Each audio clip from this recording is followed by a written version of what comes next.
The first AIDS patients were heavy nitrate inhalant abusers, as well as other drugs. They practiced homosexual practices in a way that led to immune failure, and they had repeated antibiotic regimens for already existing venereal diseases. You don't need to speculate about it being an infectious issue. By its very definition, it's a toxic cluster. You don't need to speculate about what could have caused the two AIDS-defining diseases, Kaposi sarcoma and PCP pneumonia. It's a type of fungal pneumonia.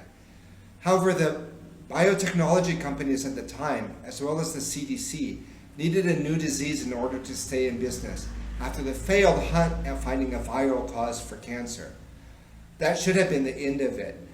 But due to a new antiviral drug, AZT as it's called, that were given to asymptomatic carriers of HIV, the images of dead Americans didn't just end with the homosexuals, but now a whole lot of new images started to fill people's minds, confirm the HIV equals AIDS hypothesis.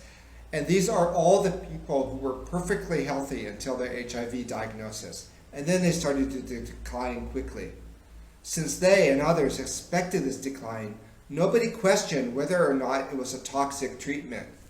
Those who have looked with any kind of seriousness at what HIV testing is have concluded that it's not detecting anything of the kind.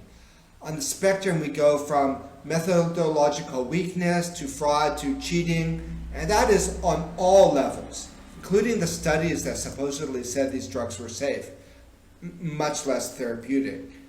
If a reappraisal of AIDS is to occur, it will be from ordinary people like you and me, not from the medical establishment. For many people, receiving a positive HIV test is the incentive they need to start studying the issue. It's my assertion that without AIDS having acted as a warm-up, a dress rehearsal, the entrapment of citizens worldwide during 2020 would not have been even remotely possible. Lives hang in the balance, and having a proper understanding of HIV/AIDS is not only important for medical reasons, it's important for legal reasons. It's important for sociological and historical reasons. It opens up entirely new fields of inquiry and sheds light on how to approach other subjects we thought were settled. New research has been opened up. It matters for ethical reasons why these people have died and are dying, and having a proper understanding of it can help us avoid things like this in the future. Moreover, if what the AIDS dissidents are saying is true, then major epidemiological centers of the world will be killing and have killed millions of people. The political implications of this cannot be ignored.